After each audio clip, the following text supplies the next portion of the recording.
बच्चों को अंतर्मुखी कैसे बनाया जाए?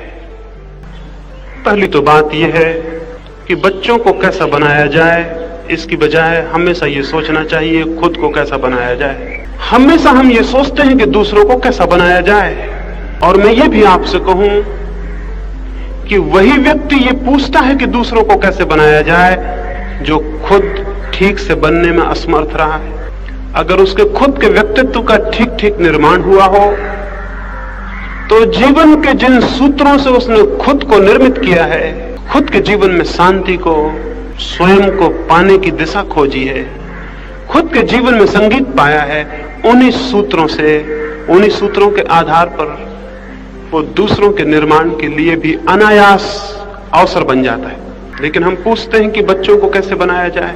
इसके पीछे पहली तो बात ये समझ लें कि आपकी बनावट कमजोर होगी, ठीक ना होगी, और ये भी समझ लें कि किसी दूसरे को बनाना डायरेक्टली, सीधे सीधे असंभव है। हम जो भी कर पाते हैं दूसरों के लिए वो बहुत इनडायरेक्ट, बहुत परोक्ष, बहुत पीछे के रास्ते से होता है, सामने के रास्ते से नहीं। कोई माँ अपने बच्चों को बनाना चाहे, किसी खास ढंग का अंतर्मुखी बनाना चाहे, सत्यवादी बनाना चाहे, चरित्रवान बनाना चाहे, परमात्मा की दिशा में ले जाना चाहे, तो इस भूल में कभी ना पड़े कि वो सीधे सीधे बच्चे को परमात्मा की दिशा में ले जा सकती। क्योंकि जब भी हम किसी व्यक्ति को किसी दिशा में ले जाने लगते हैं, उसका अहंकार, उस व्यक्ति का अहंकार, चाहे वो छोटा बच्चा ही क्यों ना हो, हमारे विरोध में खड़ा हो जाता है। क्योंकि दुनिया में कोई भी घसीटा जाना पसंद नहीं करता, छोटा बच्चा भी नहीं करता। जब हम उसे ले जाने लगते हैं, कहीं और कुछ बनाने लगते हैं, तब उसके भीतर उसकी अहंता, उसका अहंकार, उसका अभिमान हमारे विरोध में खड़ा हो जाता है। वो सख्ती से इस बात का विरोध करने लगता है, क्योंकि ये बात उसे आक्रामक, एग्रेसिव मालूम पड़ती है। इसमें आक्रमण है और इस आक्रमण का वो विरोध करने लगता है। छोटा बच्चा है, जैसे उससे बनता है वो विरोध करता है। जिस जिस बात के लिए इंकार किया जाता है वही वही करने को उत्सुक होता है। जिस जिस बात से निषेध किया जाता है वही वही जाता है। जिन जिन रास्तों पर रुकावट डाली जाती है वही रास्ते उसके लिए आकर्षक हो जाते हैं। फ्रायड एक बड़ा मनोवैज्ञानिक हुआ, अपनी पत्नी और अपने बच्चे के साथ एक दिन बगीचे में घूमने गया। जब सांझ को वापस लौटने लगा, अंधेरा गिर गया, तो देखा दोनों ने कि बच्चा कहीं नदारत है। फ्रायड की पत्नी घबराई, उसने कहा कि बच्चा तो साथ नहीं है, कहां गया? बड़ा बगीचा था, मीलों लंबा, अब रात को उसे कहां खोजेंगे? फ्रायड ने क्या कहा? उसने कहा, तुमने उसे कहीं जाने को वर्जित तो नहीं किया था, कहीं जाने को मना तो नहीं किया था? उसकी स्त्री ने कहा, हाँ मैंने मना किया था, फवारे पर मत जाना। तो उसने कहा, सबसे पहले फवारे पर चल के देख लें, 100 में 99 मौके तो ये हैं कि वो वहीं मिल जाए, एक ही मौका है कि कहीं और हो। उसकी पत्नी चुप रही, जाके देखा वो फवारे पर पैर लटकाए हुए बैठा हुआ था। उसकी पत्नी ने पूछा कि ये आपने कैसे जाना? उसने कहा, तो सीधा गणित है। माँ बाप जिन बातों की तरफ जाने से रोकते हैं वे बातें आकर्षक हो जाती हैं। बच्चा उन बातों को जानने के लिए उत्सुकता से भर जाता है कि जाने। जिन बातों की तरफ माँ बाप ले जाना चाहते हैं, बच्चे की उत्सुकता समाप्त हो जाती है, उसका अहंकार जग जाता है, वो रुकावट डालता है, वो जाना नहीं चाहता। आप ये बात जान के हैरान होंगी कि इस तथ्य ने आज तक मनुष्य के समाज को जितना नुकसान पहुंचाया है किसी और ने नहीं। क्योंकि माँ बाप अच्छी बातों की तरफ ले जाना चाहते हैं, बच्चे का अहंकार अच्छी बातों के विरोध में हो जाता है। माँ बाप बुरी बातों से रोकते हैं, बच्चे की जिज्ञासा बुरी बातों की तरफ बढ़ जाती। माँ बाप इस भांति अपने ही हाथों अपने बच्चों के शत्रु सिद्ध होते हैं। इसलिए शायद कभी आपको ये ख्याल ना आया हो कि बहुत अच्छे घरों में बहुत अच्छे बच्चे पैदा नहीं होते, कभी नहीं होते।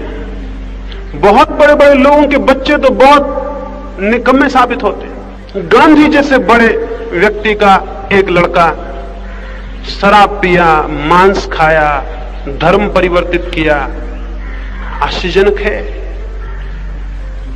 क्या हुआ ये?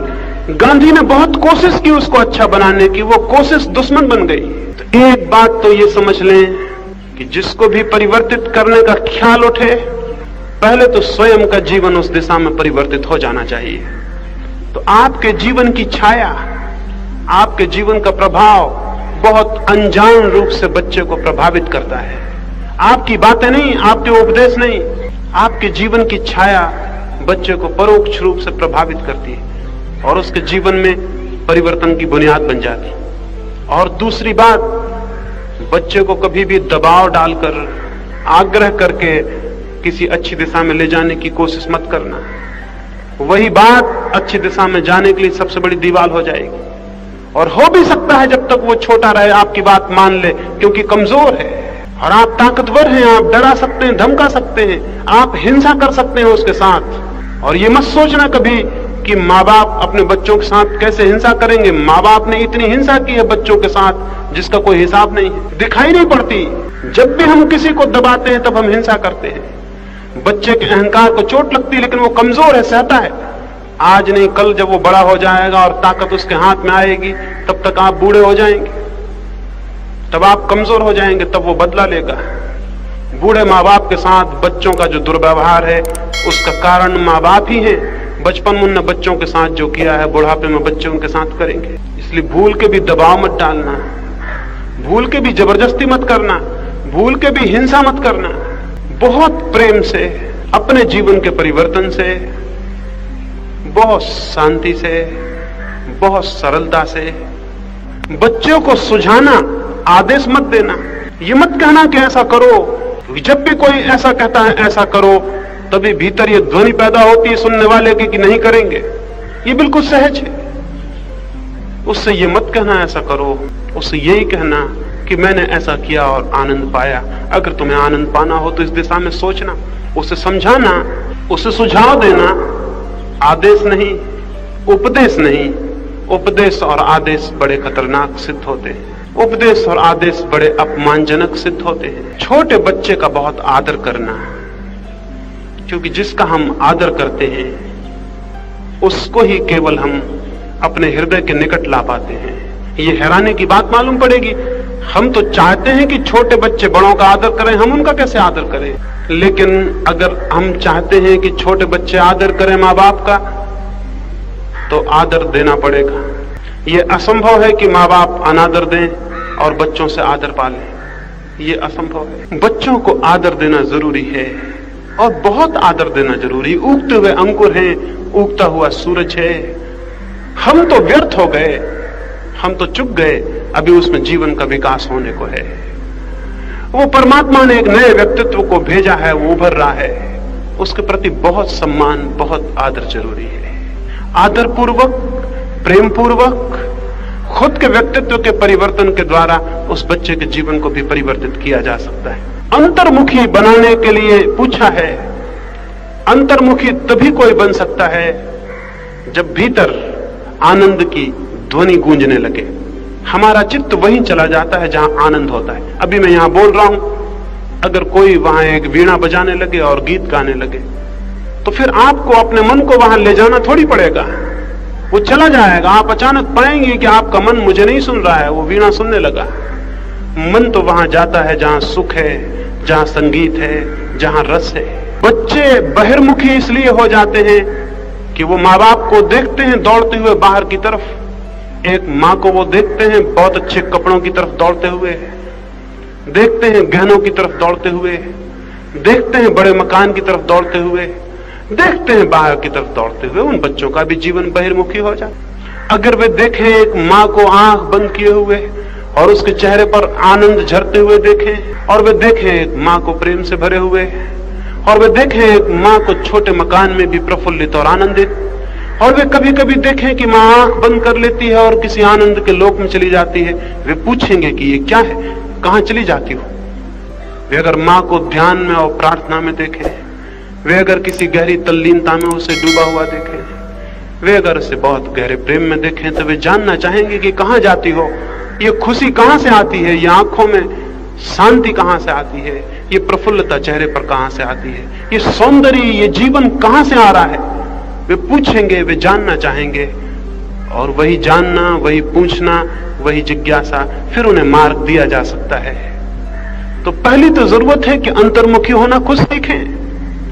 अंतर्मुखी होने का अर्थ है घड़ी दो घड़ी को 24 घंटे के जीवन में सब बातें चुप हो जाएं, मौन हो जाएं। भीतर से आनंद को उठने दें, भीतर से शांति को उठने दें। सब तरह से मौन और शांत होकर घड़ी दो घड़ी को बैठ जाएं। जो माँ बाप 24 घंटे में भी घंटे 2 घंटे को मौन होकर नहीं बैठते, उनके बच्चों के जीवन में मौन नहीं हो सकता। जो माँ बाप घंटे 2 घंटे को घर में प्रार्थना में लीन नहीं हो जाते हैं, ध्यान में नहीं चले जाते हैं, उनके बच्चे कैसे अंतर्मुखी हो सकेंगे?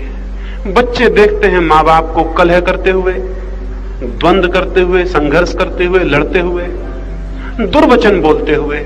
बच्चे देखते हैं माँ बाप के बीच कोई बहुत गहरा प्रेम का संबंध नहीं देखते, कोई शांति नहीं देखते, कोई आनंद नहीं देखते, उदासी, ऊब, घबराहट, परेशानी देखते हैं। ठीक इसी तरह की जीवन की दिशा उनकी हो जाती है। बच्चों को बदलना हो तो खुद को बदलना जरूरी है। अगर बच्चों से प्रेम हो तो खुद को बदल लेना एकदम जरूरी है। जब तक आपके कोई बच्चा नहीं था तब तक आपकी कोई जिम्मेवारी नहीं थी। बच्चा होने के बाद एक अद्भुत जिम्मेवारी आपके ऊपर आ गई। एक पूरा जीवन बनेगा या बिगड़ेगा और वह आप पर निर्भर हो गया। अब आप जो भी करेंगी उसका परिणाम उस बच्चे पर होगा।